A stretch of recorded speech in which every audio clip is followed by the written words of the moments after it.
Hello student, good morning to all of you. आज जो है बेटा आपका 9th क्लास में स्वागत है। तो आज का टॉपिक जो है हमारा रहेगा, क्या रहेगा आपको पता है कि जो है नस्खान द्वारा रचित जो कि आपकी काव्य खंड में क्षितिज जो आपकी बुक है भाग 1 में काव्य खंड में, जैसे यहाँ पे मैंने लिखा लेसन 3 काव्य यानी कि सवैया किसके द्वारा रचित है ये, यानी कि ये जो है नस्खान द्वारा रचित लेसन है। तो इसको जो है आज हम इसकी रीडिंग देंगे और जो है इसके बारे में मैं आपको व्याख्या करवाऊंगी। ठीक है बेटा। तो बेटा मैं आपको इसमें बता रही थी कि जो है ये काव्य यानी कि सवैया आपका है और ये रसखान द्वारा रचित है। तो सवैये में जो है बेटा रसखान ने क्या बताया है कि रसखान जो कवि है वो श्री कृष्ण के अनन्य प्रेम करते थे, अनन्य भक्त थे। उनको जो है उनके ब्रज उनके साथ साथ यानी कि कृष्ण जी तो प्रेम करते ही थे कृष्ण जी से, लेकिन उनके जो जहाँ पर श्री कृष्ण जी जाते थे उनकी हर वस्तु से, उनके बाग बगीचे, यमुना नदी और पर्वत यानी कि पेड़, कोई भी ऐसी कोई चीज नहीं थी जिससे वो प्रेम नहीं करते थे। तो रसखान जी ने जो है इस सवैये में क्या दर्शाया है, उसके प्रति जो है समर्पण भाव जो है इसमें दर्शाया है। और वे कहते हैं यदि अगले जन्म में मैं जन्म लेना चाहूँगा तो मैं हमेशा यानी कि अगले जन्म में भी हे भगवान मेरे को ब्रज भूमि ही देना, मैं इसी भूमि पर जो है जन्म लूँ। ये भी जो है इसमें दर्शाया है। ब्रज क्षेत्र में और गोकुल गांव के ग्वालों के बीच जो है मैं जन्म लूँ, इसमें ये भी बताया है। यदि मैं पशु के रूप में पैदा हूँ तो यानी कि नंद बाबा की गैया के रूप में जो है मैं चरूँ और उन गैयों के जो है बीच में मैं रहूँ। ठीक है। तो इसमें जो है नंद बाबा इसमें रसखान जी ने ये भी दर्शाया है कि मैं अगले जन्म में अगर जन्म लूँ तो किसके रूप में लूँ, यानी कि ब्रज गांव में ही लूँ। और अगर मैं पशु के रूप में जन्म लेना चाहता हूँ तो यानी कि नंद की जो गैया हैं उनके बीच में जो है मैं चलूँ। तो इसमें जो है ये बताया गया है। इस सवैया में सभी बच्चे जो है अपनी बुक निकाल लेंगे। क्षितिज भाग 1 लेसन 3 सवैया।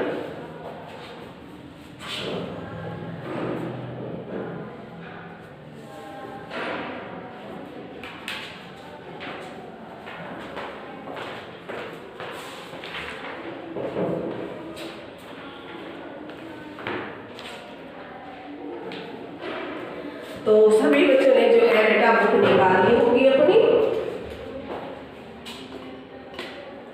तो इसमें जो है सबसे पहला पैरा जो है आपका सवैया में, आप अपनी बुक देखिए। मानुष हो तो वही रसखानी बसो ब्रज गोकुल गांव के गवारन। तो सबसे पहले जब हम कोई भी कार्य करते हैं, साथ साथ में आपको बुक का और कॉपी का कार्य भी बताऊंगी। मानुष हो तो संकेत लिखेंगे, पहले हम क्या लिखते हैं आपको पता है, मानुष हो तो, और लास्ट की पंक्ति में जो शब्द होते हैं वो हम इसमें लिखेंगे। तो लास्ट में है कदम्ब की डारण। कदम पेड़ होता है बेटा, बहुत अच्छा, जिसके नीचे हमेशा श्री कृष्ण जी कदम की डारण यानी कि डारण। ठीक है। तो इसमें जो है फिर इसके बाद हम क्या लिखते हैं आप सभी को पता है, पर्सन में क्या आएगा, प्रस्तुत पद हमारी पाठ्य पुस्तक क्षितिज भाग 1 में संकलित जो है सवैया नामक पाठ से लिया गया है। इसके रचयिता रसखान जी हैं। तो ये जो है हम पर्सन लिख लेंगे। अगर आपको पूछा जाए संदर्भ, तो संदर्भ जो है क्या देंगे, यानी कि इस पैरे में शॉर्ट नोटिस एक जनी मुख्य लाइन, जो एक मुख्य लाइन होती है उसके बारे में जानकारी, यानी कि संदर्भ में। तो इस प्रस्तुत पैरे में कवि ने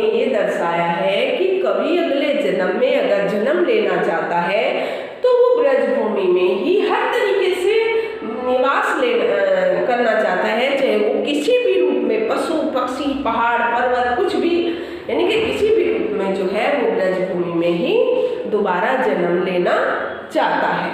तो इसमें जो है संदर्भ में यानी कि आप एक शॉर्ट नोटिस इस तरीके से दे सकते हैं। तो सभी बच्चों ने बुक निकाली होगी। तो देखिएगा, सबसे पहली लाइन मानुष। मानुष किसको कहा गया है बेटा? यहाँ पर मनुष्य को कहा गया है। मानुष यानी कि मनुष्य को इसमें बताया गया है। हो कहा है ना इसमें, मैं हो यानी कि मैं। तो वही रसखानी बसो ब्रज गोकुल गांव के गवारन। तो रसखान कवि बेटा इसमें ये कहना चाहते हैं, यदि कि मैं अगले जन्म में मनुष्य का जीवन प्राप्त करूं तो जो है मैं कहाँ पर, यानी कि मेरी इच्छा यह है कि मैं ब्रज के क्षेत्र में ही दोबारा जन्म लूं। नेक्स्ट लाइन, जो बसु हो तो कहाँ बस, मेरो चरो नित नंद की धेनु मझारन। तो इसमें कवि क्या कहना चाहता है? इसमें कहना चाहता है कि यदि मैं पशु बनूं, अगर मैं दोबारा जन्म लूं और उसके रूप में जो है क्या बनूं, पशु बनूं, तो मेरी इच्छा यह पूर्ण हो, हे भगवान मेरी यह इच्छा पूर्ण हो जाए तो मैं नंद बाबा की गौओं के बीच में, नंद बाबा की गौओं के बीच में जो है मैं चरूं, उनके बीच में, उनके मझारन, उनके बीच में चरूं, यानी कि किसी भी रूप में अगर मैं जन्म लूं तो हमेशा मैं श्री कृष्ण जी के से ही संपर्क में रहूं। नेक्स्ट थर्ड लाइन, पहान। पहान किसको कहा गया है बेटा? यहाँ पर पर्वत को कहा गया, पत्थर को कहा गया, चट्टान को कहा गया पहान। पहान हो तो वही गिरी। गिरी यानी कि पर्वत को जो कियो हरि छत्र पुरंदर धारण। यदि मैं गोवर्धन यानी कि मैं अगर पर्वत बनना चाहता हूँ, पहाड़ मेरे को दूसरे जन्म में भगवान बनाना चाहता है, तो मैं वही पत्थर बनूं, उसी गोवर्धन का पत्थर बनूं जिस स्थान पर को जो है मैं प्राप्त करूं, जिसे श्री कृष्ण जी ने जो है इंद्र का, जिसे श्री कृष्ण जी ने जो है इंद्र का अभिमान तोड़ने के लिए यानी कि उस छत्र के समान धारण कर लिया था, यानी कि उस पहाड़, उस पर्वत को जो है अपनी एक उंगली पर धारण कर लिया था। अगर मैं अगले जन्म में पत्थर के रूप में, चट्टान के रूप में जन्म लूं तो यानी कि मैं उसी पहाड़ का पत्थर बनूं जिसको इंद्र के कहने पर यानी कि श्री कृष्ण जी ने अपनी एक उंगली पे धारण कर लिया था। ठीक है।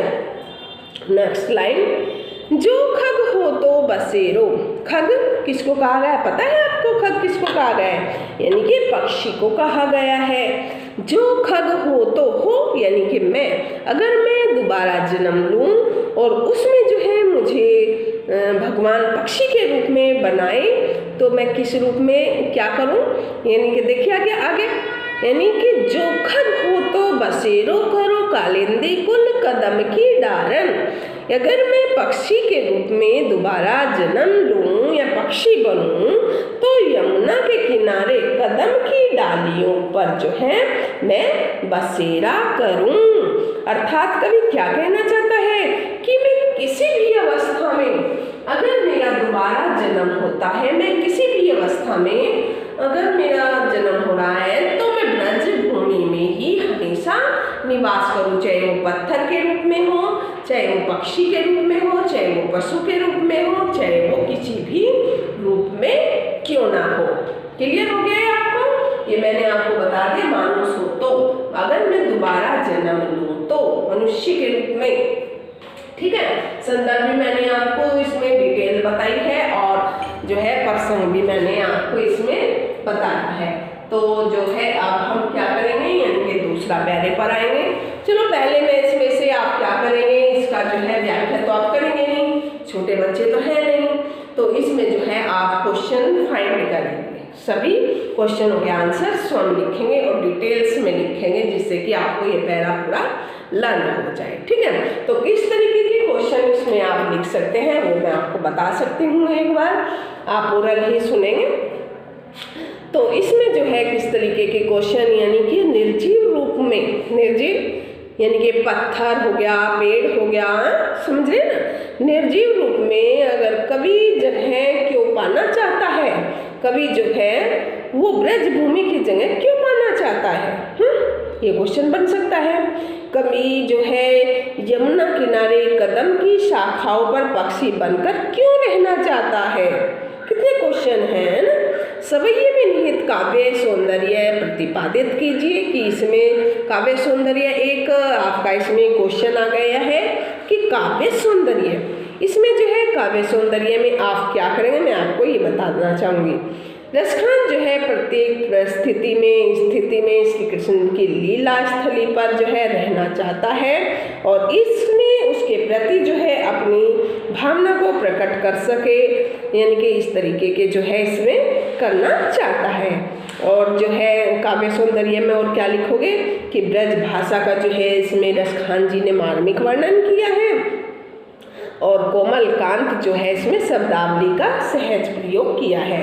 और एक इसमें छंद होगा, कौन सा होगा? छंद जो है इसमें सवैया छंद का जो है कवि ने बहुत ही अच्छे ढंग से बेटा वर्णन किया है। कौन से छंद का? सवैया छंद का। और जो है इसमें लयात्मकता की दृष्टि जो है की है और तद्भव शब्दावली का भी इसमें अधिक प्रयोग किया है। और इसमें जो है प्रसाद गुण है, अभिधा जो है इसमें शब्द शक्ति का प्रयोग किया है। प्रसाद गुण है और अभिधा जो है अभिधा शब्द शक्ति का जो है इसमें बहुत ही अच्छा मार्मिक वर्णन किया है। और शांत रस है। शांत रस किस लिए है कि कवि आराम से बोल रहे हैं ना, किसी से लड़ थोड़ी ना रहे। अगर मैं अगले जन्म में जन्म लेना चाहता हूँ तो किस किस रूप में मैं जन्म लेना चाहता हूँ, यानी कि इसमें बेटा शांत रस का प्रयोग किया गया है। ठीक है, तो ये जो है इस तरीके से आप अनेक क्वेश्चन इसमें से फाइंड कर सकते हैं। जैसे कवि गोकुल में किन के साथ रहना चाहता है, कवि किसके पशु चराने की कामना करता है, या किसी का भी शाब्दिक अर्थ क्या है जो कि मैंने आपको बताए हैं। तो इस तरीके के आप क्वेश्चन फाइंड करेंगे। तो इसमें जो है सेकंड पैरा देखेंगे, या लकुटी अरु कामरिया। संकेत ऐसे ही दोबारा लिखेंगे। संदर्भ और प्रसंग जो है आप संदर्भ बार बार भी लिख सकते हैं, प्रसंग एक बार लिखेंगे, क्योंकि संदर्भ जो है एग्जाम में आपको किसी भी पैरे का संदर्भ में पूछ सकते हैं। ठीक है, तो संदर्भ आप बार बार भी दर्शा सकते हैं। तो देखिएगा, यानी कि सेकंड पैरा, या लकुटी अरु कामरिया पर राज तिहुपुर को तजी डारो। यहाँ या एक शब्द आया बेटा यहाँ पर, या यानी कि इस लकुटी, लकड़ी की लाठी। लकुटी किसको कहा गया है यहाँ पर? लकड़ी की लाठी। कामरिया कंबल, तिहु तीनों, तजी, तजी का ना फर्स्ट लाइन में तजी यानी कि छोड़ना, त्यागना, तजी डारो यानी कि डाल दिया। देखिए फर्स्ट लाइन को, या लकुटी अरु कामरिया पर राज तिहु पुर को तजी डारो। इसमें बेटा रसखान कवि ये कहना चाहते हैं कि मैं ब्रज में श्री कृष्ण के ग्वालों की गैयों को जो है चराने के लिए प्रयुक्त एक लाठी और उनके द्वारा ओढ़े जाने वाले काले कंबल के बदले जो है तीनों लोगों का राज्य त्याग दूंगा। तिहु पुर को तजी डारो, तिहु तीनों, तिहु तीनों, तजी छोड़ देना, यानी कि मैं तीनों राज्यों का जो है राज त्याग दूंगा अगर मेरे को जो है एक श्री कृष्ण जी की गैया चराने के लिए एक लाठी मिल जाए और एक उसकी काली कमली जो है मुझे मिल जाए, तो मैं तीनों राज्यों का जो है राज्य न्योछावर कर दूंगा। कौन कहता है ये? कवि रसखान जी कहते हैं। नेक्स्ट सेकंड लाइन, आठवु सिद्धि नवनिधि के सुख नंद की गाय चराई बिसारो। आठवु सिद्धि नवनिधि के सुख नंद की गाय चराई बिसारो। इसमें देखो मैं एक एक वर्ड आपको बताऊंगी। तो इसमें जैसे आठवु सिद्धि, आठवु सिद्धि का जो है इसमें नाम आया है। आठवु सिद्धि जो 8 सिद्धि होती है ना, कौन कौन सी? जैसे अणिमा, महिमा, गरिमा, लघिमा, प्राप्ति, प्राकम्य, ईशित्व और वशित्व, नाम की जो है 8 अलौकिक शक्तियाँ होती हैं। 9 निधि कौन सी होती हैं? यानी कि पद्म, महापद्म, शंख, मकर, कच्छप, मुकुंद, कुंद, नील और जो है खर्व नामक कुबेर की जो है 9 निधियाँ होती है। तो इसमें क्या कहता है? 8 निधि और 9 निधि के सुख, जो मेरे 8 निधि और 9 निधि के सुख हैं, नंद की गाय चराई बिसारो। यानी कि अगर मैं नंद बाबा की गौओं को जो है चराने के बदले 8 सिद्धियाँ और 9 निधियों के सुख को भी भुला दूंगा, लेकिन जो है मैं किसी भी तरीके से जो है नंद बाबा की गौओं को चराना चाहता हूँ। मैं किसी भी प्रकार का सुख त्यागने के लिए जो है मैं न्योछावर करने के लिए तत्पर हूँ, तैयार हूँ। 3rd लाइन, रसखान कबोइन आखिन सो ब्रज के बन बाग तड़ाक निहारो। इसमें क्या कहा गया है? निहारो एक शब्द आया है, देखूं। निहारो मीन्स देखूं, कबो कब, कबो मीन्स कब, बिसारो यानी कि भुला दूं। रसखान कबोइन आखिन सो ब्रज के बन बाग तड़ाक निहारो। तो इसमें कवि क्या कहना चाहता है कि मैं ब्रज क्षेत्र के वनों, बागों और तालाबों को, वन जहाँ पर श्री कृष्ण जी बांसुरी बजाने के लिए जाते थे, बागों में और तालाबों पर अपनी आँखों से कब निहार यानी कि देख पाऊंगा। कब? बाग तड़ाक निहारो यानी कि मैं कब देख पाऊंगा। कोटिक एकाल धोत के धाम करील के कुंजन ऊपर वारो। इसमें कोटिक यानी कि करोड़ों, कलधोत यानी कि सोना, के धाम करील यानी कि कटीली झाड़ियाँ, वारो यानी कि न्योछावर कर दूंगा। तो इसमें जो है कवि क्या कहना चाहता है? रसखान जो है ब्रज क्षेत्र के लिए जीवन के सभी सुखों का त्याग करके भी, वो जो है जैसे त्याग करके किसके बारे में, यानी कि श्री कृष्ण जी की भूमि को हर तरीके से श्री कृष्ण जी को पाने के लिए हर तरीके का त्याग जो है वो करना चाहता है। तो इसमें जैसे मैं आपको बेटा बता रही थी कि 2nd पैरे में जो है कवि चाहे उसको कोई भी रूप क्यों ना धारण करना पड़े, चाहे उसको कुछ भी त्यागना क्यों ना पड़े, वो हर रूप में जो है श्री कृष्ण जी के गांव में ही हमेशा बसेरा करना चाहता है। लास्ट लाइन एक बार और देखेंगे, कोटिक एकल धोत के धाम करील के गुंजन ऊपर वारो। तो इसमें जो है अगर उसमें ब्रज क्षेत्र में यानी कि उसे उगी करील की कटिल झाड़ियों पर करोड़ों सोने के महल को न्योछावर करना पड़े, यानी कि उसके सोने के महल किसके? कवि के।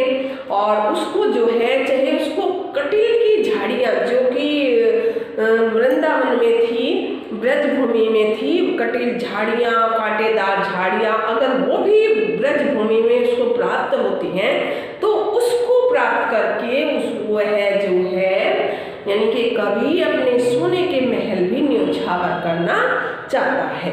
तो हर तरीके से चाहे वो किसी भी स्थिति में उसको ब्रज भूमि में स्थान क्यों न मिले, तो वो जो है कभी हर तरीके से ब्रज भूमि को ही पाना चाहता है। तो ये था इसका जो है 2nd पैरा बेटा, ये मैंने आपको डिटेल्स इसकी बता दी हैं। तो इसमें से अब क्वेश्चन आया है कि इसमें से फाइंड क्वेश्चन करेंगे हम। किस तरीके से फाइंड क्वेश्चन करेंगे कि कभी जो है किस रूप में जो है ब्रज भूमि पर जन्म लेना चाहता है। तो पहला क्वेश्चन आपका ये हो गया इसमें कि कवि अपनी आंखों से क्या निहारना चाहता है। 2nd क्वेश्चन कि कवि जो है अपनी आंखों से क्या निहारना चाहता है, यानी कि ब्रज भूमि में जो है क्या देखना वो चाहता है। ब्रज की कटीली करील झाड़ियों पर कवि का जो है न्योछावर कर देना चाहता है। चाहे ब्रज भूमि की उसे कटिल झाड़ियाँ ही क्यों ना मिले, वो उस पर क्या न्योछावर कर देना चाहता है। अभी मैंने आपको लास्ट लाइन में ये बताया था, तो इसका आंसर आप ही देंगे। उसे कटिल झाड़ियों के बदले वो अपना क्या देना चाहता है, कवि क्या बदले में देना चाहता है। तो इसे यानी कि थर्ड क्वेश्चन आपका ये बन सकता है। नेक्स्ट यानी कि कवि ने किन 8 सिद्धियों की बात की है। उन 8 सिद्धियों के जो है मैंने आपको बताया था नाम, तो वो जो है 8 सिद्धि कौन कौन सी है, उनके नाम जो है आपको दर्शाने होंगे। एक बार मैं आपको फिर बता देती हूँ कि कौन सी जो है वे 8 सिद्धियाँ हैं, जिससे कि जो है आप अच्छी तरीके से इसको लिख सकते हैं। तो इसमें जो है 8 सिद्धियाँ, यानी कि जो कवि है वो 8 सिद्धियाँ जो है इसके बदले उसको गाय चराने के लिए जो है मिल जाए बस, और जो है कवि कुछ भी नहीं चाहता 8 सिद्धि के बदले। तो 8 सिद्धि के बारे में इसमें बताया गया है।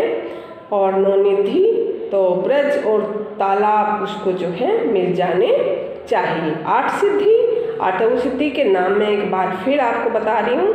अणिमा, अणिमा, नेक्स्ट महिमा, नेक्स्ट गरिमा, नेक्स्ट लखिमा, लखिमा, लखिमा, प्राप्ति, प्राकाम्य, प्रा का अदम्य, ये प्राकाम्य, इशित्व, इशित्व, उइशित्व, इशित्व, और वासित्व, वाशित्व, वाशित्व नामक 8 जो है ये अलौकिक शक्तियाँ होती हैं, जिनको 8 सिद्धि कहा गया है। याद रखेंगे आप।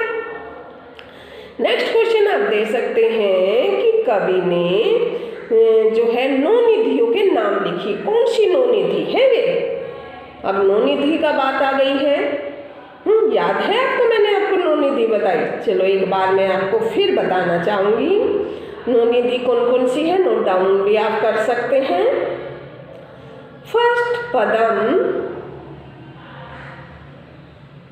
नेक्स्ट महापदम, नेक्स्ट शंख, मकर, मकर, मकर, कच्छप, क अधच छ प, कच्छप, नेक्स्ट मुकुंद, नेक्स्ट मुकुंद, नेक्स्ट कुंद, कुंद, नील और खर, नील और खर नामक कुबेर की जो है बेटा ये 9 निधियाँ हैं। ये भी न्योछावर करना चाहते हैं कवि सूरदास जी, पर उनको जो है किसी तरीके से ब्रजभूमि में ही जन्म मिले, यानी कि दोबारा जो है श्री कृष्ण जी को ब्रजभूमि में जन्म मिले। वो कुछ भी जो है त्यागने को तैयार है, कुछ भी जो है वे न्योछावर करने के लिए तैयार है, यानी कि अपने सोने के महलों को भी वो जो है त्यागने के लिए सोने के, अगर क्वेश्चन आए कि सोने के महल न्योछावर करने के बदले क्या प्राप्त करना चाहता है, कटीली झाड़ियाँ प्राप्त करना चाहता है। कहाँ की? ब्रजभूमि की, ब्रजभूमि की जो है वो कटीली झाड़ियाँ प्राप्त करना चाहता है, चाहे उसे सोने के महल भी क्यों न त्यागना पड़े। तो ये जो है मैंने अभी आपको 2 पैरे करवाए हैं। नेक्स्ट यानी कि 2 पैरे जो है हम कर लेंगे। जब तक जो है आप इसमें कोई डिफिकल्ट वर्ड या कोई पंक्ति तुम्हें समझ नहीं आ रही तो ये जो है आप दोबारा वीडियो इसमें देख सकते हैं। तो आज के लिए जो है बेटा 9th क्लास के लिए इतना ही। Have a nice day.